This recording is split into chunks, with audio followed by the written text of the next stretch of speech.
Greetings, comrades. Stuart Childs here, HomeStudioBasics.com, helping you make sound decisions, leading to a beautiful audio experience that will make you fall in love with music all over again. So, let's talk about the Sennheiser HD6XX today. Now, I figured I've demoed now, as of right now, 100 headphones officially, and so I thought this would be an appropriate video going over why the Sennheiser HD6XX might be the only headphone you would ever need.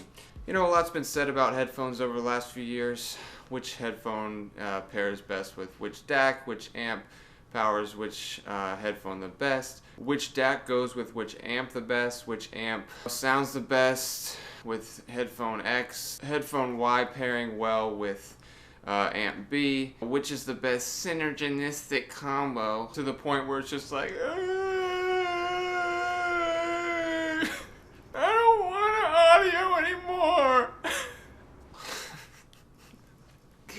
and for the average person, none of that really matters. I mean, most people would, if they found out that I've demoed 100 headphones, would just look at me like, what the f*** is wrong with you?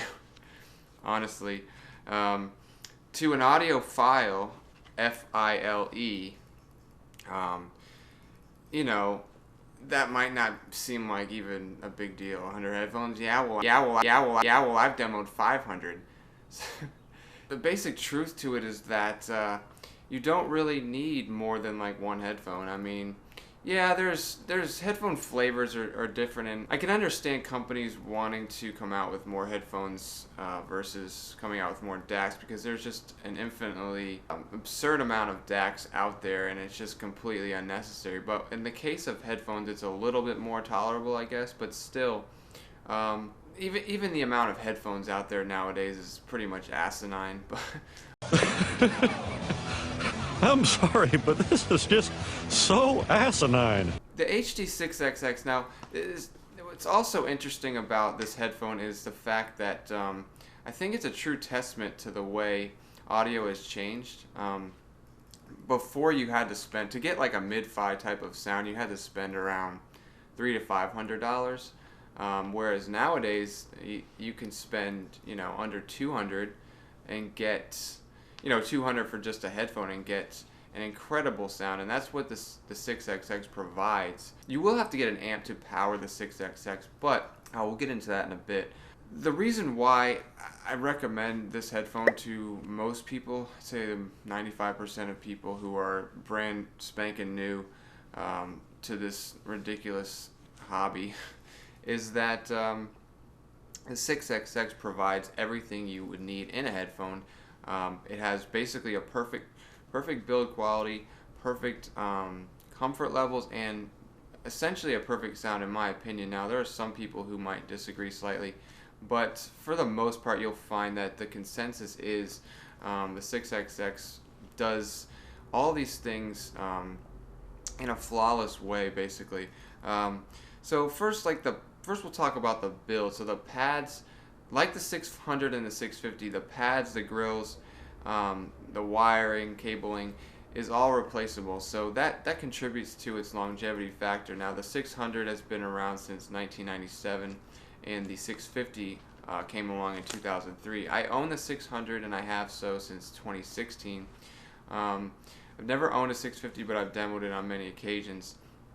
And there are certain issues with both of those headphones. The 600's problems come mostly in the mid-range, and the 650's problems mostly lie in its somewhat weird cabling. The termination is actually better on the 650 than it is on the 600. But the 6XX takes all those problems and rectifies them pretty much indefinitely. So you've got the 6XX, oh man, I'm going to do another one of those counts.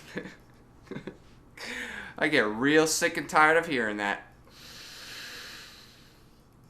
So basically what the 6XX does is it takes the wiring, the awkward wiring from the 650, and just completely manages it way better. So the cable is a lot shorter, but it also does not terminate in a 1/4-inch jack like the 650 did. If you remember, the 650 came with that ridiculously bulky 3.5mm adapter, which I'll flash up on screen. The 600s, though, had the the inserts on each ear cup that were way too small. So what the 6XX did was it gave the headphone the better terminations into the ear cups like the 650, but also made it terminate in a 3.5 mil jack, and the cable is a lot shorter, so you don't really have to go replacing anything this time around. So from a convenience standpoint, you just want to listen to your music and not have to really hassle with wires and stuff. Like I said, I still have the HD600, and I still to this day run over the cable. Now I could just go and replace it, but I'm too lazy to do that at the moment. So shut up and stop telling me what to do. If given the choice, I would definitely take the 6XX over the 600 because of the sound, which is a nice segue. So the 6XX, in my opinion, now some people might disagree and tell you that the 6XX is basically a clone of the 650, but they're lying. Can I just let myself forget what you've told me?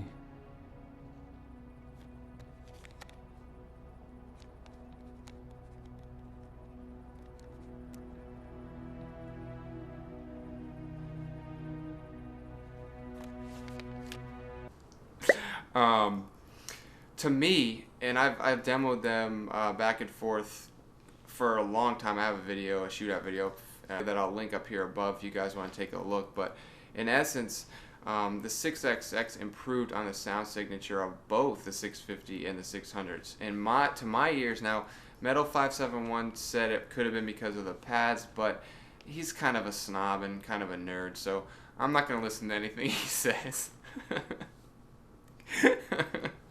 Sorry, I'm in a goofy mood today, but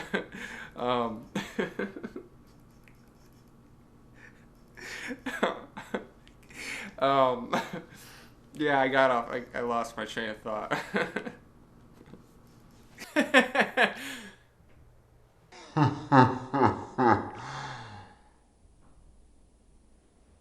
No, you know, it improved upon both the sound signature of the 600 and 650, in that the mid-range on the 600 is a little bit too forward. Now, it's not as forward as a Grado, but there's a bump there, and because of that bump, it does actually work a lot better for mixing and mastering, because of the mid-range area is one of the most important things to get right in a mix, and so the 600s will do much better for mixing, even more so probably than 6XX, but the 650's mids were tamed down a little bit more, which lent itself to a better headphone for casual listening. But what I found that the 6XX did was it combined both of those into a sound that's not overly mid-forward, but it's also not overly warm. Like, I think the 650 sometimes tended to be a little bit on the smoother side, like almost overly smooth, overly warm,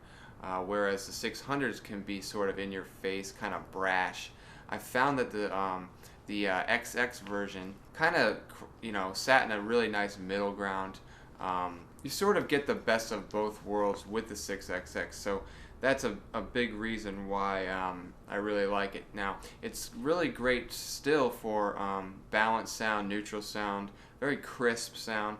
It strikes a nice balance between the 600 and the 650, in that you can mix with it, but you can also listen with it casually, but not feel like, hey, keep chilling, the headphone is too syrupy or too shouty like the 600 was. So the other thing that's great about all three, really, but especially the 6XX being that it's cheaper, is that it's great for all genres. So no matter what you listen to, the 6XX is going to be good for everything now. And it also works pretty well for gaming. Now, I've found that the 650 did a lot better for gaming, in that you're more immersed in the environment. The sound was spaced out a little bit better, whereas the 600 soundstage is entirely too narrow for gaming, I think. But I was surprised in that the 650 did improve on that, and I was able to pinpoint sounds better with the 650. I think the imaging for gaming on the 650 is a little bit better. So in that regard, the 6XX is similar. It's a little bit more open than even a 600. Sounds are spaced out a bit better in my estimation. Now, your mileage may vary, but point being that The 6XX is an all-around headphone that works for pretty much everything, and it's just a great investment. And yeah, I'll link my article. I did an article on the top five best audiophile headphones down below, and that'll probably be a separate video. But I just wanted to put this one out there because I've been thinking it over for a while now, and I really do think that this headphone is pretty much the everyman's headphone. I mean, it's your favorite headphone's favorite headphone.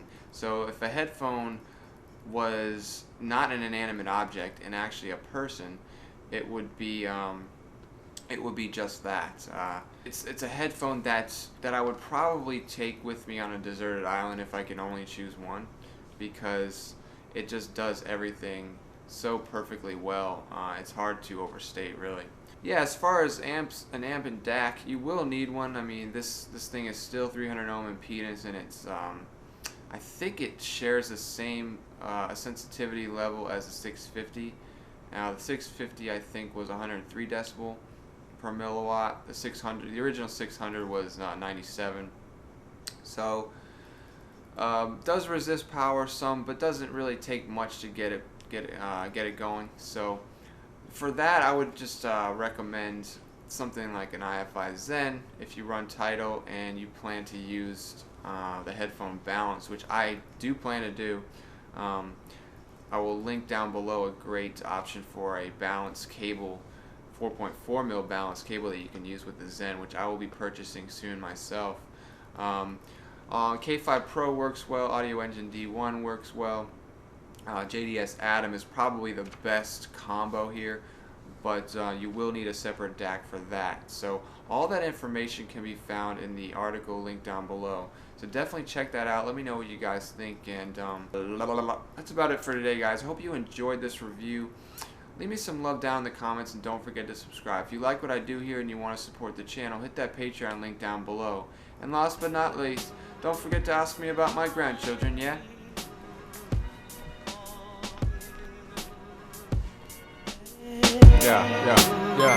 Yeah. Check. Review brought to you by Stu. Here's the coda. I'm nasty on the mic. Call me warm soda. Chopped up this beat real fine like cold produce. Steady in my veggies so I can focus on my David Copperfield. Y'all hocus pocus. A little loopy when I wrote this. Esoteric dopeness. Cultivating the will of a soldier. Fighting through the pain like Dooku. I told ya, sold you on my style. Snapping on cats like Private Pile. I get semi-wild every once in a while. 911 on the dial. Alone at the top with no rival. Dark is my world without a Bible. Without God's love there's no survival. So my mindset is tribal. Yeah, my mindset is tribal. Yeah, my mindset is tribal.